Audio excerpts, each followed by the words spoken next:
Hola, muy buenas noches. Mi nombre es Lorena Ortega y pues vamos a revisar el día de hoy la evidencia número 4 del módulo Planeación Estratégica y Control Estratégico. Esto lleva por nombre Control Estratégico y la Cultura Organizacional. Pues vamos a comenzar.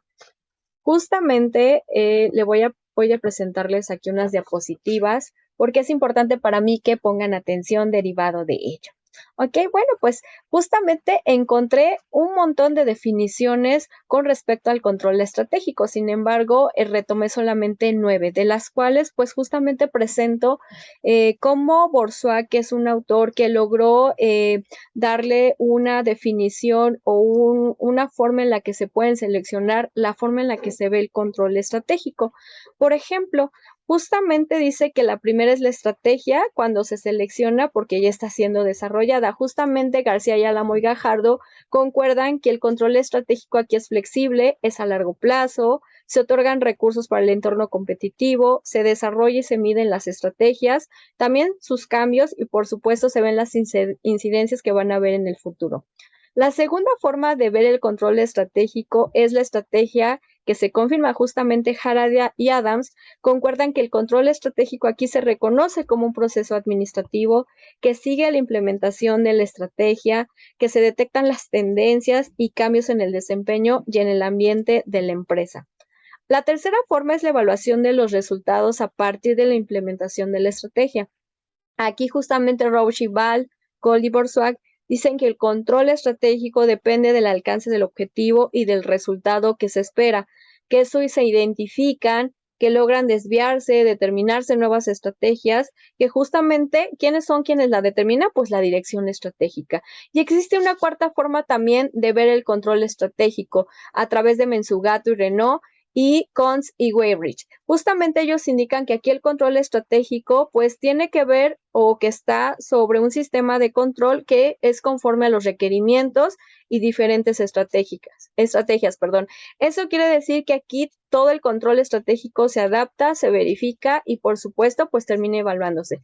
Y justamente yo voy a comenzar con definir para mí lo que es retomando pues justamente a Domínguez, lo que es el significado del control estratégico. Él dice que es una herramienta que vigila los resultados para el cumplimiento de los objetivos de las empresas u organizaciones.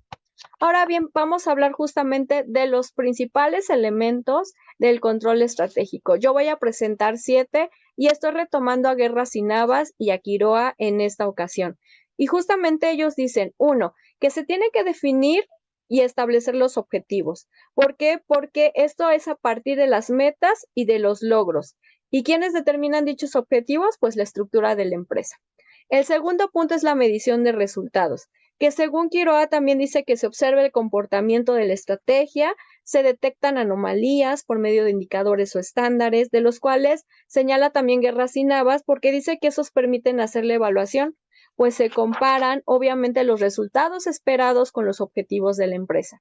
También está el tercer punto, que es la evaluación de los resultados. Como bien les había indicado, pues estos se comparan a través de estos resultados esperados y de los objetivos que se pretenden alcanzar. Pero es importante que se revisen las causas y las razones cuando una estrategia pues está en práctica o está desarrollándose para buscar adecuaciones que no generen más impacto en los costos de la empresa, por supuesto. El cuarto es la identificación y el análisis de las desviaciones. Este se da por medio de dos tipos de mecanismos de control que se llaman a posteriori, pues resulta que se dan después del proceso de evaluación y de identificación de estas desviaciones. El primero es el control previo, ¿por qué? Porque se anticipa, y el control presente o actual, que es el que se ajusta en ese mismo momento. Estos dos justamente generan otros 3 tipos de controles que se ven justamente, uno, que recaen todos los responsables, eso quiere decir que son todas las personas o los miembros de la empresa que están en todos los niveles de la organización, que también recurre a la propia implementación, es un control de la implementación, ¿por qué? Porque se está llevando ya a cabo y en la práctica la estrategia, y por supuesto también pues se da en la misma estrategia. ¿Por qué? Porque dicen estos autores que lo cual esto va a generar, cuando tenemos un control de la estrategia, variables competitivas y ventajas competitivas de esa empresa. Y justamente esos 3 controles se pueden usar, tanto el previo como el presente actual. ¿Por qué? Porque va a hacer que nos diferenciemos como empresa y en su entorno o en el entorno en el cual estemos ahorita, pues justamente de esa empresa o de las empresas u organizaciones. Entonces, esto va a generar también que nosotros podamos corregir todas las desviaciones de esas estrategias mal implementadas y, por supuesto, aplicar correcciones. Estas acciones correctivas se entienden o se deben de entender el por qué, el cómo, el cuándo, el cuánto, el dónde. O sea, si no se logró la estrategia, si no se alcanzó el resultado o si no se logró tampoco el objetivo esperado. Entonces, esto va a generar también un proceso decisorio, o sea, una adopción de decisiones, donde no solamente va a estar ligado a la corrección, sino a revisar errores, a introducir cambios y a validar a lo mejor algunas estrategias. Justamente estos 7 elementos principales lo que generan en consecuencia es justamente que se generen sistemas de información y sistemas de control interno. Y justamente, pues como bien señalamos, pues el control estratégico requiere del papel o de los roles de las fuentes de información y el costo, ¿no? El costo o los costes que va a generar justamente cuando implementemos una estrategia y el control estratégico. Y bueno, pues debemos de entender que todos los canales de comunicación se debe de dar en todos los niveles, en todos los departamentos y áreas de la empresa. ¿Por qué? Porque esto va a permitir que se evalúe la validez y la eficacia de una estrategia, por lo cual, pues este siempre va a estar en miras de obtener ventajas competitivas, como bien señala esta laminita, y por supuesto alternativas estratégicas, o sea, que se lleguen a formular o reformular, o sea, replantear, puesto que esto va a generar un sistema de control. Y bueno, para poderlo asegurar, necesitamos generar modelos de simulación, o sea, asegurar que estos modelos incluyan una planeación financiera de corto a largo plazo, porque no solo se debe de primero iniciar con delimitar los objetivos, sino también el presupuesto inicial.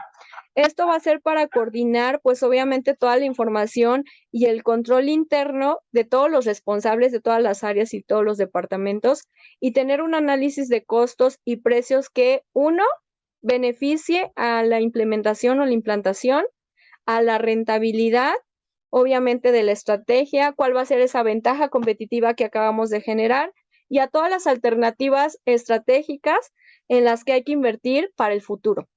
Entonces, los costes o los costos del control estratégico se dividen en dos.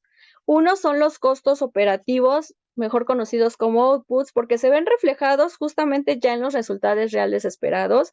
Y también tenemos los costes discrecionales, o sea, los inputs, que recuerden que estos pueden ser modificados para alcanzar los resultados de los objetivos de la empresa.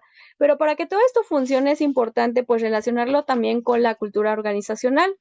Y hoy vamos a hablar qué es lo que se entiende y cuáles son los elementos principales. Pues justamente el término de cultura organizacional surge con el estudio del análisis organizacional, es decir, cuando las organizaciones se fueron viendo como cultura. Y eso significa que se fueron viendo patrones y modelos culturales, donde ideas, valores, normas, rituales y creencias fueron los que fueron dándole significado a las organizaciones y a las empresas, pero también justamente se vieron justamente en una escuela muy importante que fue las nuevas relaciones humanas, donde justamente se hablaba de que existía ya un ambiente cultural, según Arellano, Cabrero y Castillo. Y bueno, pues justamente yo estoy retomando dos tipos de definiciones para la cultura organizacional. La primera es de Dale Kennedy, que dice que es la forma de hacer las cosas aquí, porque dicen ellos que las personas que representan a una empresa pues el hecho de ser sus integrantes, también ellos están representando a la empresa, o sea, es recíproca esta relación entre la empresa y la socialización y las personas.